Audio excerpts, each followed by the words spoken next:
And I'm thinking about the Minnesota Timberwolves, and I'm Okay. trying to figure out what this team is. Not in a bad way, if you're a Wolves fan, but I'm trying to understand what this year has meant.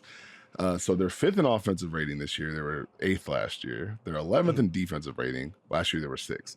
That to me is a positive sign in the sense that I don't think the Wolves have to be top 5 defense or bust because of the improvements they've done offensively. They're 9th in points per game. They're 5th in field goal percentage. I think last year they were 16th.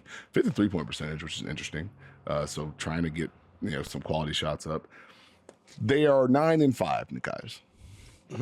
And this is the stat that everyone's throwing around. They are 9-0 against the sub 500 teams this year. They are 0-5 against 500 or better teams this year.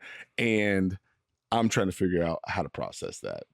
Their wins, I believe their last 8, they beat the Kings, they beat the Jazz, they beat the Kings, they beat the Jazz, they beat the Nets, they beat the Hornets, they beat the Pacers. Obviously beat the Blazers to start the season. They beat Dallas here recently.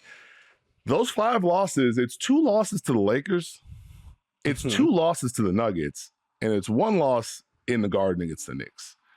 And I don't necessarily know how to balance Minnesota's improvements against their performance against some of these top teams. The Lakers scored 128 and 116 against them. Denver scored 127 and 123, and the Knicks scored 137. So what do we do with this good team that has a proven formula that not only works in the regular season, but we know it works in the playoffs?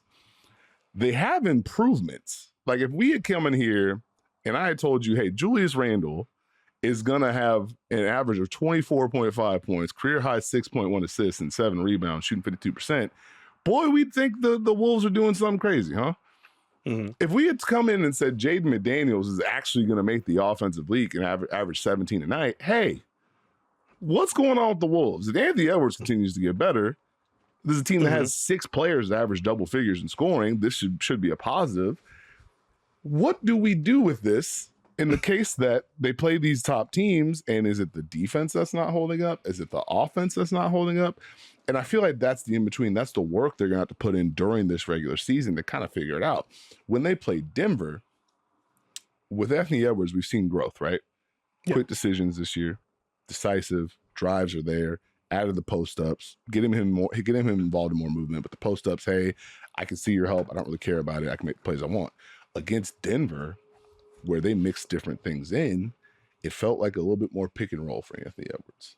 And this is where Denver mixed coverages really well. And I feel like, and I wonder if that's just going to be the continued thing for Anthony Edwards. And that's where I'm like, does Minnesota have to just figure out the playoff questions during the regular season, or do they have to just continue to build this base this way? Because we saw elements of, hey, Anthony Edwards, you're in pick and roll. Here's 2 on the ball. Have fun. Oh, here you are in pick and roll. Here's a drop. Try that.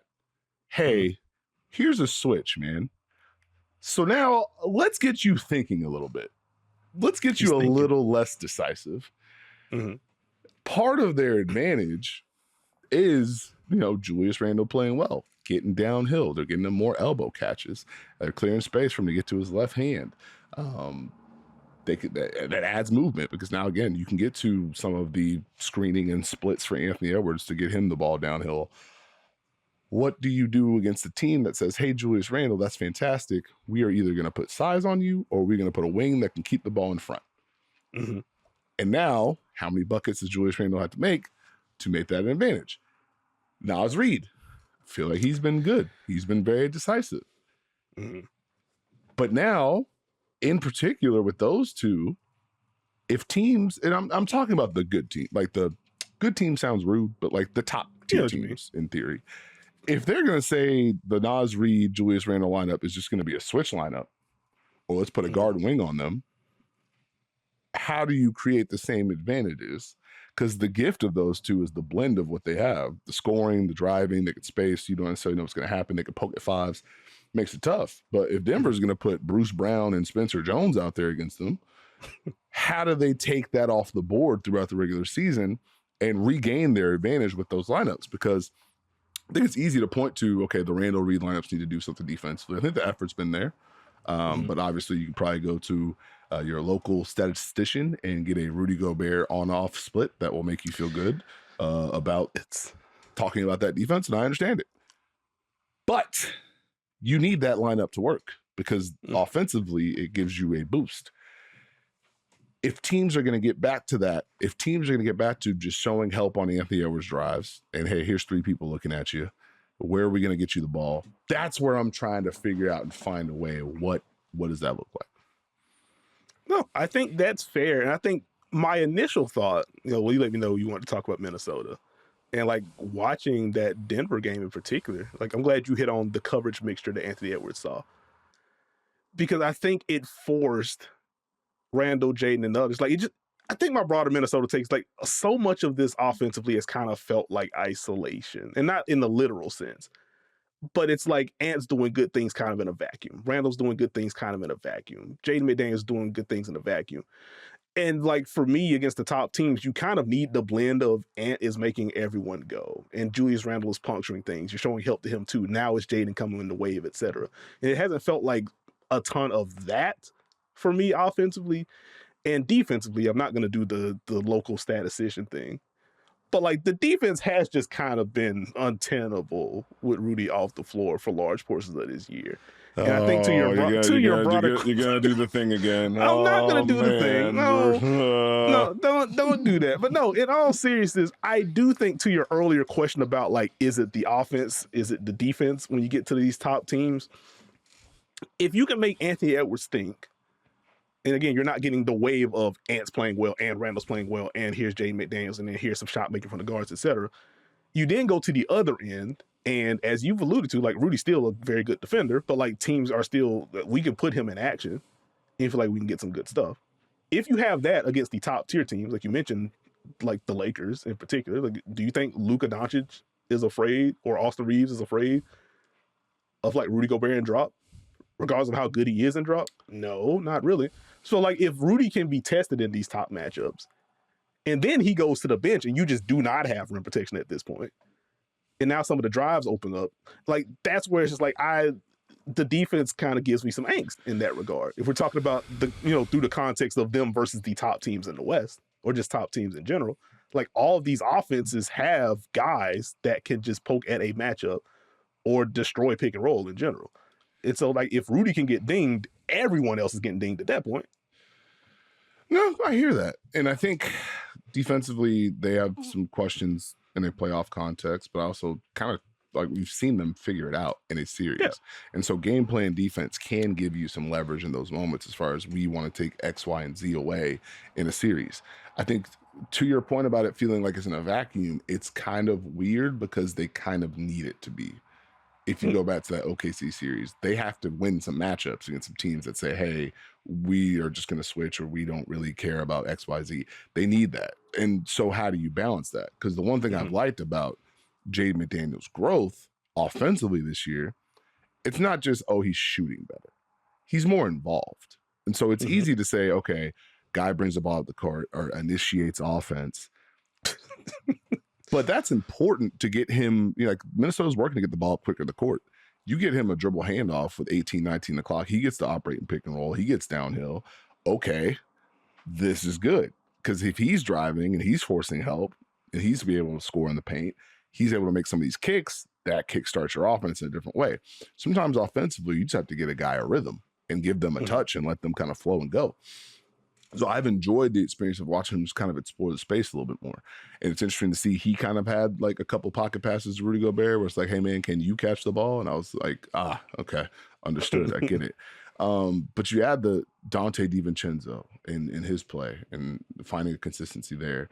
I think the Julius Randle, Rudy Gobert pick and roll has been interesting, especially when they clear side, because Randall's been looking to get downhill and play with force. And he's hitting okay. So I mean, if it's 4 or 5, are you going to switch? Does Randall care about it? Are you going to drop? Is he going to tap the space? Like there's things they've added. There's layers they've added to their offense that I think are important.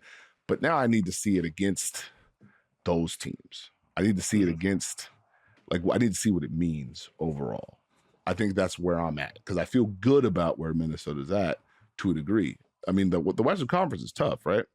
Yeah. And they're 9-5, and 9-5 get you the 6th spot depending on the day. But it's the West. So if you win 4 in a row, you might be 3. Like the separation isn't high. So can they put themselves in a position to where this formula could pay off in the playoffs? I think even sticking right there, Steve, like obviously we are in mid-November, so these things are going to change. You already mentioned the volatility of the standings, but like if the Wolves land on this side of the bracket, then you're looking at probably the Nuggets in round 2, and they play Denver pretty, like they just lost, but like they generally play and match up pretty well with Denver. Like that's a series that at the very least they're going to walk in with confidence in, that kind of thing. So like that doesn't feel untenable for them. Just a couple of stats for you, Steve. Okay. One you'll like, one you probably won't. Okay. One to your Julius Randle point.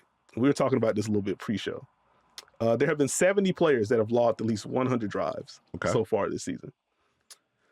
The Wolves generating 1.28 points per possession on trips featuring a Randle drive. That is number 1 of that 70-player list.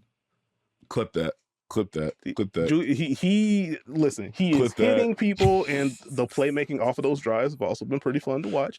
But yeah, like Julius Randle, he's just been insane to start the year. And not spoil too much, but like he's just playing at an all-star level, just flat out, full stop, exclamation point if you want. He's been that good. The second thing that I was quickly trying to get, okay, what does Minnesota look like against like the top 10 offenses in the league? It's a 130 defensive rating in those games, Steve. When the Wolves face a top 10 defense this year, that is 27th in the league. Now, again, small sample, like you're not playing a top 10 offense every night. A team that was top 10 the night you played them might be like 14th now. Like there's always that kind of funny stuff with an early season sample, but it does kind of underscore, hey, you kind of have to figure it out when you get the Thunder and Shea, and when you get the Lakers and Luka and Austin Reeves and or LeBron James as he's slated to make his return later tonight. Eyeball emoji, question mark. But like when you have those, the Houston Rockets, who are still the best offense in the league, despite being like 30th in 3-point volume in the half court, but they're making the threes that they do take, and when they do miss shots, they're grabbing like 40% of those misses. Like it's just, but even with them, like, okay, you have to deal with Kevin Durant. I'm excited to see Kevin Durant versus Jaden McDaniels. It's gonna be a good time. But like, you got to end possessions against them. And so like you get these offenses, you have to have answers, or at the very least you have to have a level of confidence in what you're trying to accomplish against these teams. And so I think it's going to be a fair thing to monitor moving forward. Well, we have door number 3, which is the answer may just be Anthony Edwards. Yeah, that's also true. That's something that we can't deny because we've seen him do it over and over again. And when he is decisive, when he is going out and attacking, the scoring pops in a way that, what do you do with this guy?